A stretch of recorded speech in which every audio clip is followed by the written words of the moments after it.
हा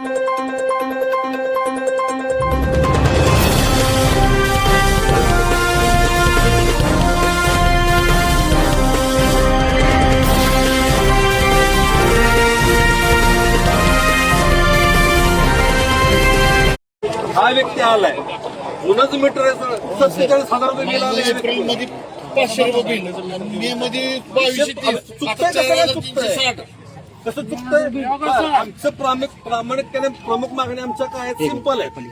ग्राहकांची स्पष्ट लिखित संमती घेतल्याशिवाय तुम्ही मीटर बसवलाय का? ग्राहक काय रस्त्यावर पडलेले ग्राहक आहेत का? आम्हाला काय ग्राहक म्हणून आम्हाला अधिकार काही नाही का? तुम्ही ग्राहकांना कुठल्या स्वरूपात लेखी प्रश्न देऊन किंवा लेखी कागद देऊन तुम्ही त्यांच्या दारातले मीटर बदलले?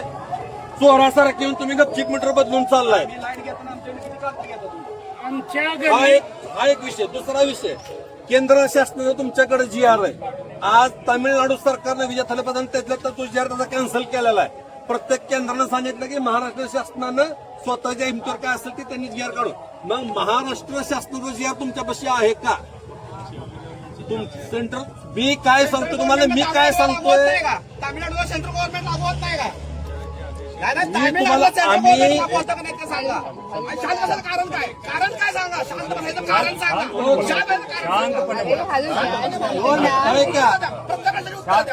दोन मिनिटं ऐका. आम्ही महाराष्ट्र शासनाला निवडून दिलेलं आहे. आम्ही काय केंद्र शासनाला आमचा काय विषय नाही. आमचं प्रामाणिक मत आहे, महाराष्ट्र शासनाचा GR तुम्ही दाखवा की सरसकट तुम्ही मीटर बदला.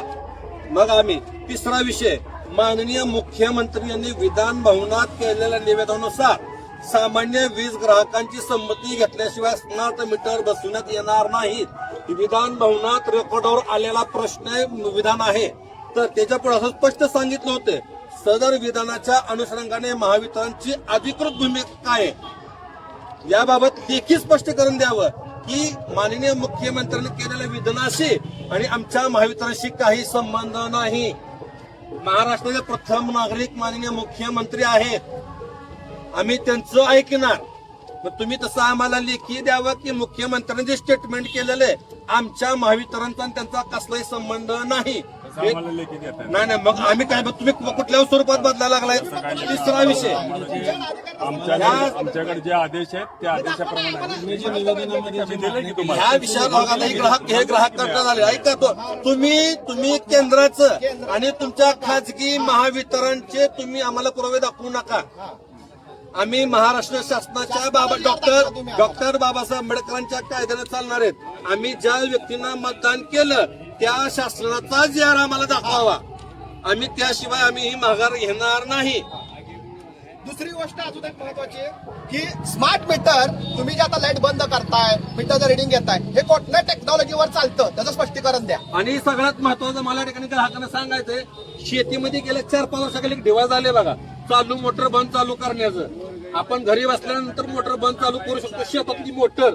मग हे जर इथं ऑफिस मध्ये बसल्या मीटर बंद करू शकतात बिल थकल्यावर, मग हे रिडिंग का वाढू शकणार नाही? बंद करायचं ह्यांच्या हातात आहे. मग रिडिंग होणार नाही कशावर? गल्लीत रात्री इंदिरा गांधी भाजी मार्केट होतं, रात्रीतलं मीटर बदललेलं आहे. आणि पहिलं जुनं मीटर होतं तेव्हा माझा 900 रुपये बिल येत होता, की 900, 1000. आणि दुसरं मीटर स्मार्ट मीटर लावल्यानंतर 2200, 2500, 2800. ठीक आहे, ही नोट तेवढंच जळतंय साहेब. एका प्रश्नाची मी उत्तर देतो. झालं तुमचं.